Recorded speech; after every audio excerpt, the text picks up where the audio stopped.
أعوذ بالله من الشيطان الرجيم بسم الله الرحمن الرحيم ألم تر إلى الذين خرجوا من ديارهم وهم ألوف حذر الموت فقال لهم الله موتوا ثم أحياهم إن الله لذو فضل على الناس ولكن أكثر الناس لا يشكرون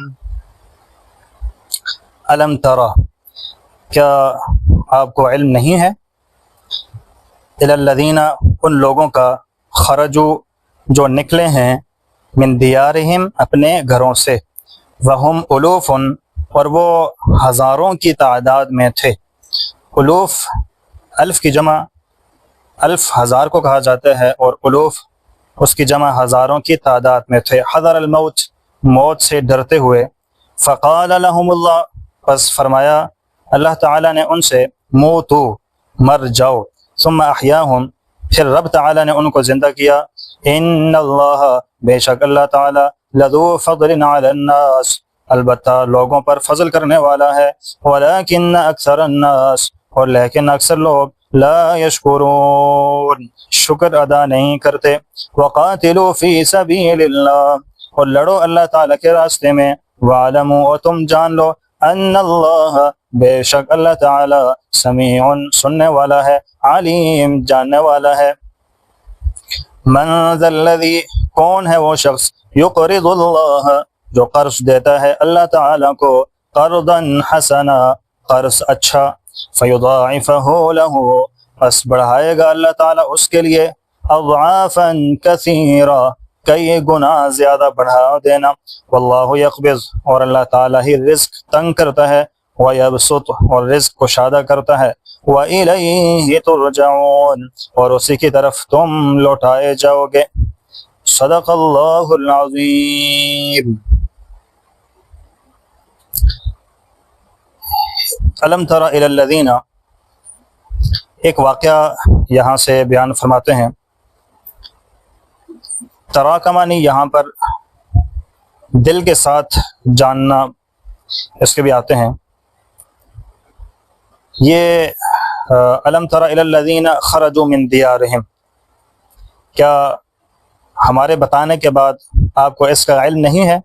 الی الذین یعنی ان لوگوں کے واقعہ کا خرجوا من دیارہم جو اپنے گھروں سے نکلے۔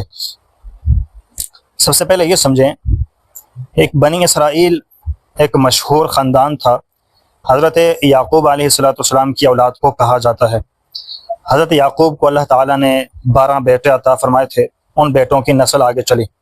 ان 12 بیٹوں میں سے ایک حضرت یوسف، حضرت یعقوب علیہ السلام کے بعد پھر اس کے بعد حضرت عیسیٰ علیہ السلام تک یہ اس خاندان میں تقریباً 4000 پیغمبر تشریف لائے، اور 3 جو مشہور آسمانی کتابیں ہیں ان کو اللہ نے عطا فرمائی۔ تورات حضرت موسیٰ علیہ السلام کو ملی، زبور حضرت داؤد علیہ السلام کو، اور انجیل حضرت عیسیٰ علیہ السلام کو ملی۔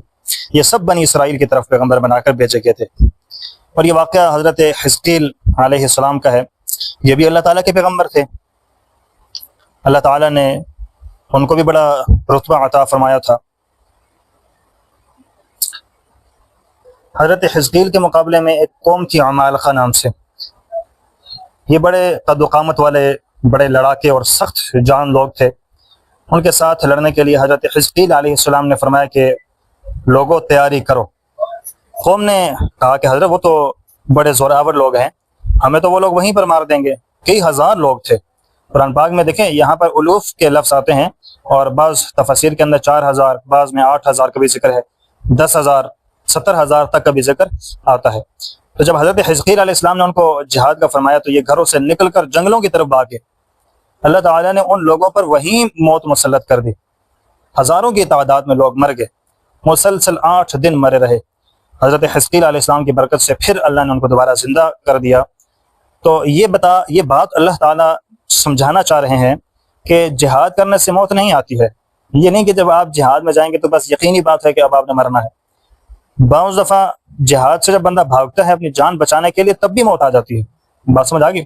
حضرت خالد بن ولید یہ شام کے ملک میں حمص نامی ایک شہر ہے، وہاں ان کی قبر ہے۔ جس وقت وہ بیمار ہوئے تو ساتھی ان کی ملاقات کے لیے آئے تو وہ بہت رونے لگے۔ ساتھیوں نے کہا کہ حضرت کل نفس ذائقۃ الموت، ہر نفس نے موت کا ذائقہ چکھنا ہے، آپ اتنے پریشان کیوں ہیں؟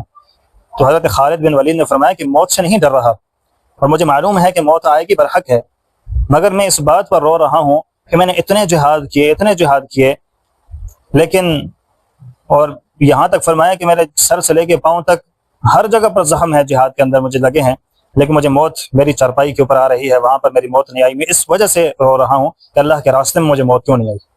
تو جہاد میں نکل جانا یہ ضروری نہیں ہے کہ جہاد میں نکلا تو بندہ بس مر کے آئے گا، شہید ہو جائے گا، ختم ہو جائے گا دنیا سے، ایسی بات نہیں ہوتی ہے۔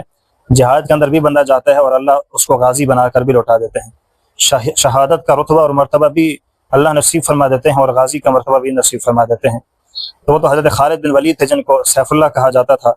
میں تو کہتا ہوں کہ وہ چارپائی پر اس لیے فوت ہوئے کہ وہ اللہ کی تلوار تھے، اور اللہ کی تلوار اگر کسی میدان جہاد کے اندر ٹوٹ جاتی، مطلب شہید وہ ہو جاتے، تو مطلب یہ کہ اللہ کی تلوار ٹوٹ گئی، لیکن اللہ اپنی تلوار کو توڑتا نہیں ہے، اللہ کی تلوار باقی رہے گی۔ تو یہ سیف اللہ ہیں، اللہ نے یہ بتا دیا کہ وہ سیف اللہ میری تلوار ہے، اس کو کوئی توڑ نہیں سکتا، یہاں تک کہ میں خود اس کو اپنے پاس، اپنی موت ان کو اپنے پاس بلا دوں۔ بات سمجھ آ گئی؟ تو اللہ تعالیٰ فرماتے ہیں الم تر الی الذین، کیا تجھے علم نہیں ہے ان لوگوں کے واقعہ کا، خرجوا من دیارہم، جو نکلے اپنے گھروں سے، وہم الوف، اور وہ ہزاروں کی تعداد میں تھے، اور نکلے حذر الموت، موت کے ڈر سے، ٹھیک ہے نا، بھاگ گئے جنگلوں کی طرف، ہم بچ جائیں گے۔ فقال لهم اللہ موتوا، بس فرمایا اللہ تعالیٰ نے ان کو مر جاؤ، اور وہ مر گئے۔ ثم احیاہم، پھر رب تعالیٰ نے ان کو زندہ کیا۔ ان اللہ لذو فضل علی الناس، بے شک اللہ تعالیٰ البتہ مہربانی کرتا ہے لوگوں پر، ولیکن اکثر الناس لا یشکرون، اور لیکن اکثر لوگ شکر ادا نہیں کرتے۔ اور فرمایا آگے، اے مجاہدو وقاتلوا فی سبیل اللہ، اور لڑو تم اللہ تعالیٰ کے راستے میں، وعلموا، اور جان لو تم، ان اللہ سمیع علیم، بے شک اللہ تعالیٰ سنتا بھی ہے اور تمام کاروائیوں کو جانتا بھی ہے۔ جہاد کے اندر مال بھی خرچ کرنا پڑتا ہے، کیونکہ اسلحہ کے بغیر جہاد نہیں ہوتا، اور اسلحہ بغیر رقم کے ملتا نہیں ہے، اور بعض مجاہدین غریب بھی ہوتے ہیں، وہ سفر خرچ بھی مہیا نہیں کر سکتے۔ اسی واسطے اللہ تعالیٰ نے فرمایا من ذا الذی، کون ہے وہ شخص، یقرض اللہ قرضا حسنا، جو اللہ تعالیٰ کو اچھا قرض دے، یعنی جو وہ اللہ تعالیٰ کے راستے میں خرچ کرے گا، یوں سمجھو کہ رب کو قرض دیا ہے اور وہ قرض واپس ضرور آتا ہے، لہذا جو خرچ کرو گے اس کا تمہیں ضرور بدلہ دیا جائے گا۔ فَيُضَاعِفَهُ لَهُ أَضْعَافًا كَثِيرًا، بس اللہ تعالیٰ اس کے لیے بڑھائے گا بڑھانا، کئی گنا اللہ تعالیٰ اس کے لیے بڑھا دے گا۔ اللہ کے راستے میں جو خرچ کیا جاتا ہے اس کا ادنا ترین بدلہ ہے 700۔ بات سمجھ آ گئی؟